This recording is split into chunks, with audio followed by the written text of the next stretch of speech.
Welcome to How You Livin', a transformative podcast featuring best-selling author, inspirational speaker, and minister, Dr. Rick Rigsby. And now, Dr. Rick.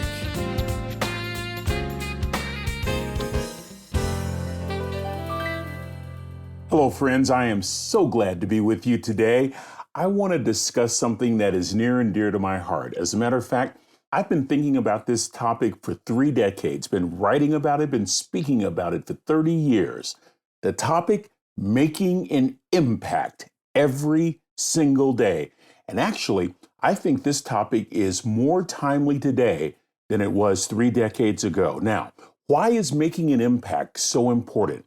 Every time we grow ourselves, we create a greater opportunity to help those around us. We literally make our communities stronger. We make our homes better. We do everything we can to encourage and empower and uplift other people by simply being our best. That's what I mean when I talk about making an impact. An impact, not just an impression, but an impact.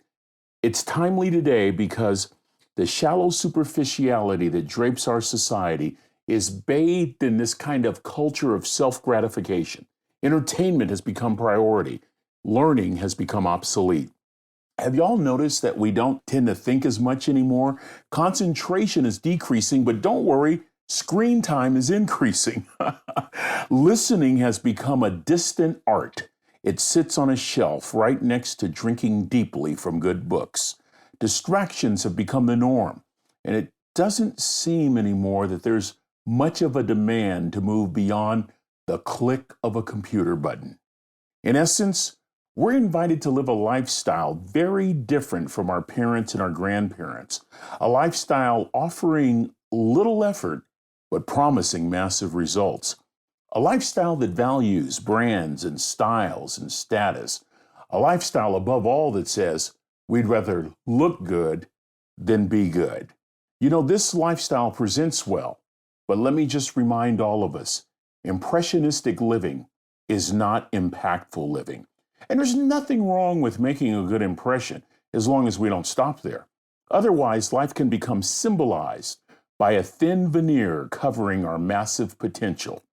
I learned the value of making an impact from the wisest man I ever met in my life. A third-grade dropout. My father, who just really worked into my spirit that the more I could better myself, the more I could serve others with a greater capacity.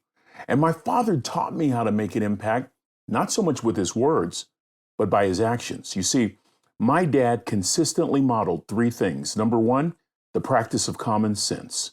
Number 2, the execution of basics. And number 3, the growing of influence. His common sense was rooted in wisdom. He executed the basics that were important to him to grow his influence. Basics like telling the truth and thinking the best of people and doing what you say you're going to do. Basics like showing up early and not judging people and being kind and serving other people.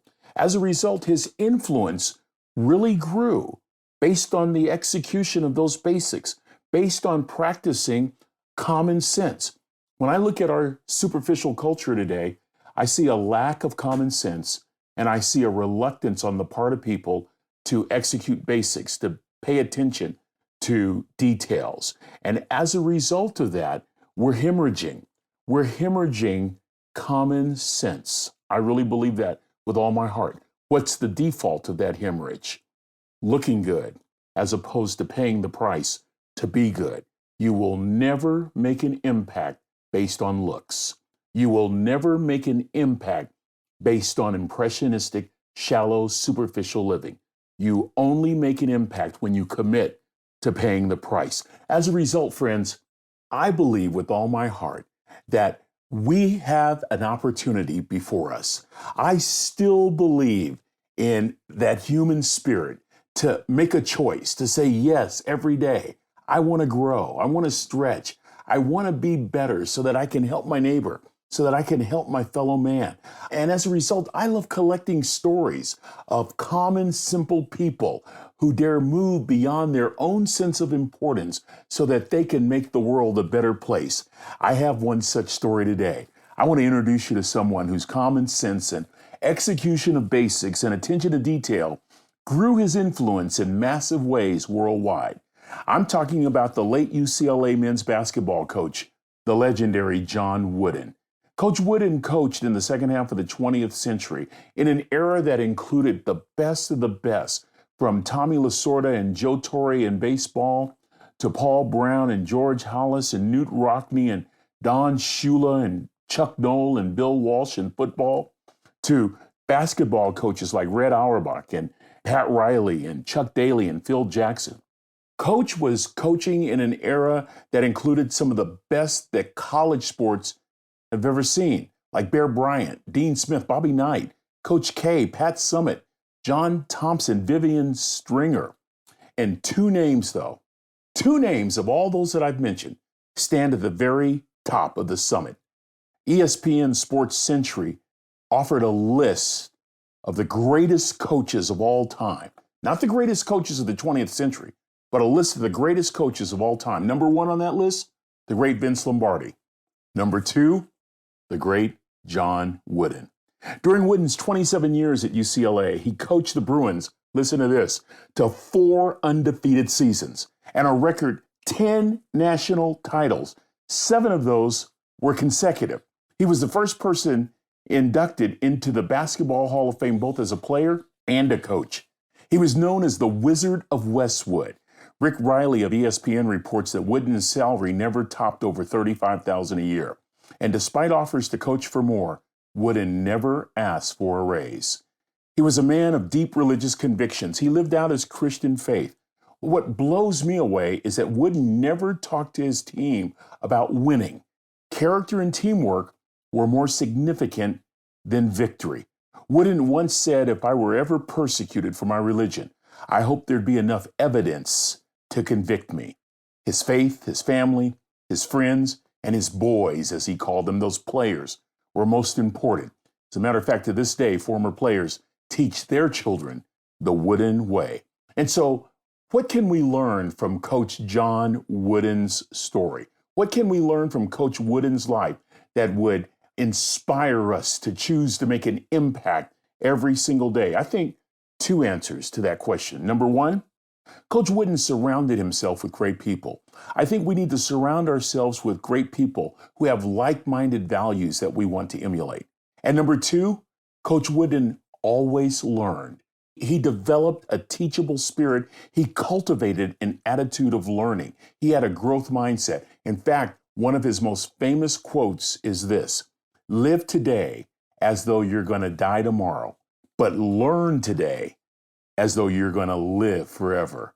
I think he was learning from the time he was born in 1910, grew up on a farm in Indiana, greatly impacted by his father, Hugh Wooden. He said his dad read poetry and scripture every single night. He said of his father, he was a man whom the word gentleman was coined. He truly was a gentle man. Coach Wooden said we didn't have much in terms of possessions. And when I graduated from grade school, he gave me a card containing a creed of 7 points. Friends, Coach Wooden would keep this card in his wallet from grade school for the rest of his 99 years on the face of this earth. Here's the creed of 7 points. Be true to yourself. Make each day your masterpiece. Help others. Make friendship a fine art. Build a shelter against a rainy day. Drink deeply from good books, especially the Bible. Every day and every evening, pray for guidance and give thanks for your blessings. In high school, John was a good student. He was called John Bob back then. He was particularly a good student when it came to English. He loved writing poetry, and he was a heck of a basketball player. He was on his high school basketball team, but he was very shy.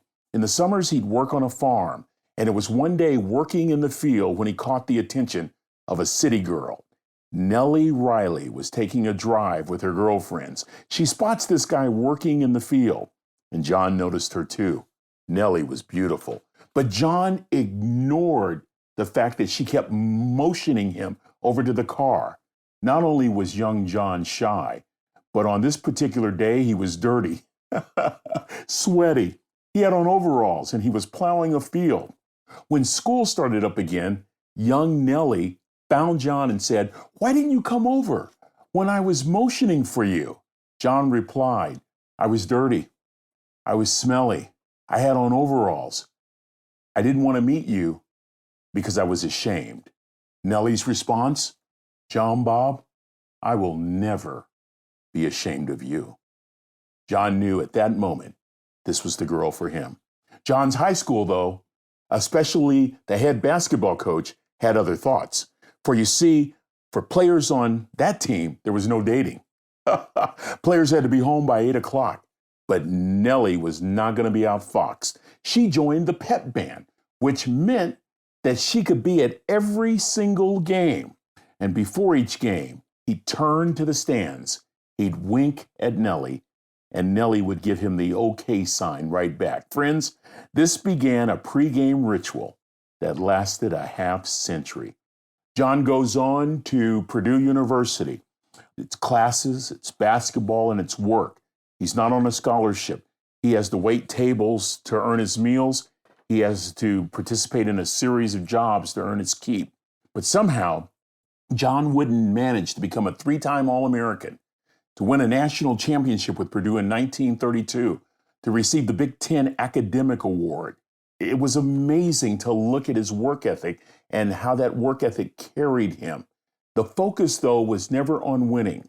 I think looking at his life, it was the result of something that happened in high school. In high school, John's team had won a state championship, and they were on the verge of winning a second. But John missed the free throw. And I really believe that it was through his disappointment that he had to come to realize that there had to be more to success than winning. This started him on a quest. And at this juncture, it's 1932, and John and Nellie get married, and they begin the coaching carousel.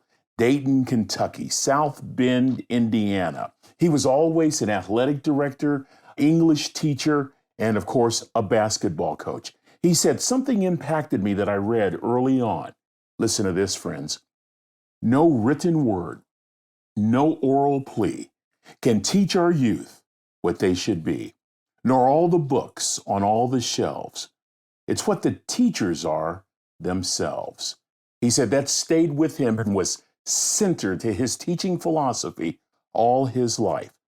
He has a stint during World War II, and following World War II, he returns back to coaching and gets a job at Indiana State Teachers College, his first college job. This would be in 1946. And in that first year, Indiana played well enough to get an invitation to the NAIB tournament.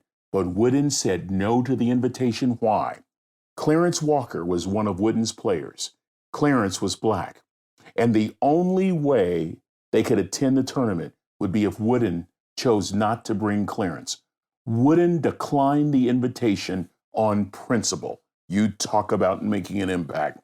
Clarence was family, Wooden said, and none of Wooden's teams saw color. In fact, at restaurants, when they didn't feed Clarence, the team would leave. Interesting side note, the next year the league changed its policy. The team was invited again, and Clarence Walker became the first African American to play in a postseason tournament. You see, John Wooden was a man of principle. It was principle he learned at the knee of his father. It was principle and convictions and wisdom that he learned by surrounding himself with people whose values he wanted to emulate. He wanted success to mean more than material possessions, more than prestige, even more than winning. His dad taught him, never cease to do your best. And when you do your best, that really is success. And from this, John Wooden coined his definition of success. Here it is. Peace of mind attained only through self-satisfaction in knowing you've made the effort to do the best which you're capable. From this definition comes a visual illustration. It's Wooden's famous pyramid of success. Coach Wooden's success at Indiana State caught the attention of many schools, including Minnesota and UCLA. All the Woodens wanted to go to Minnesota. It was in the Midwest. They would love Minnesota. But something happened. There was a snowstorm in Minnesota, and it delayed the phone call that would offer John the job. He never got the call. So he told UCLA yes, and they came west, and the rest is history. That was the summer of 1948. What did he do? As soon as Coach Wooden got there, he started teaching basics, paying attention to detail, challenging his players to pay attention to detail. First lesson he would teach his players, the proper way to put on your socks. Because if you don't know the proper way to put on your socks, the socks will wrinkle and they will result in blisters and you will be of no use to the team. Second lesson, how to tie your shoes, lacing them from the bottom up, no slack, so that you don't have an untied shoe during the game. Practice was intense, focused, competitive, and fun. Finally, after nearly 3 decades at UCLA, including 10 national championships, the 10th, his final game, John Wooden retired in 1975 at the age of 65. Following their 50th wedding anniversary, Nellie got sick, and she would eventually pass away of pancreatic cancer, March 21st, 1985. March 21st, 1985. Coach Wooden was devastated. Nellie was the love of his life. And for the next 2 decades, on the 21st of every month, Coach Wooden wrote a love letter to his dear Nell and placed it on her side of the bed. Now, every year brought new honors to Coach Wooden, and he always accepted them graciously. He once said, "Talent is God-given. Be humble. Fame is man-given. Be thankful. Conceit is self-given. Be careful." John Robert Wooden died June 4th, 2010. He was 99 years old. At the memorial, through their tears, players offered wonderful, amazing, meaningful, impactful tributes, and even a couple Wooden maxims like, be quick, but don't hurry. Never mistake activity for achievement. Discipline yourself, and others won't need to. Be more concerned with character than reputation. Character is who you are. Reputation is what people think you are. Every tribute spoke of impact. Every word describing Wooden included kindness, gentleness, honesty, wisdom, humility, fun. He was a man of faith. Here's the blueprint, friends, for impact, according to John Wooden's life. Number 1, hold on to that wisdom from your parents. Number 2, add to that wisdom by picking wise mentors. 3, allow that wisdom to fuel common sense. 4, commit to a lifestyle of learning. Next, pay attention to details and execute basics. And finally, grow your influence by telling the truth, by thinking the best of people, by doing what you say you're going to do. In other words, make yourself better so you can make others better. It's a legacy that impacts for generations. At Coach Wooden's memorial, the tributes were awesome. There were some times when the players didn't even know what to say. This man was so great. And it causes me to end this podcast with one of my famous quotes that doesn't come from me, but comes from another source. It's such a favorite quote, and it just fits Coach Wooden. Make writing your letter of recommendation easy. Make writing your eulogy impossible. Thank you, Coach Wooden. Thank you for living your life in a way that continues to impact generations to come. Well, friends, that's going to do it for this episode. I hope that you've been inspired by Coach Wooden's story. I hope that you've been uplifted. I hope you've been motivated to make a choice every day to better yourself so that you can make other lives better. Until we meet again, this is Dr. Rick, asking the most important question I can ask. How you living? Are you ready to make an impact in your world right now? Do you want to stop existing and start living your best life right now? Dr. Rick wants to give you the first chapter of his best-selling book, Lessons from a Third Grade Dropout, absolutely free. Just go to www.rickrigsby.com/free gift to get the print or audiobook right now. This is thepodcastfactory.com.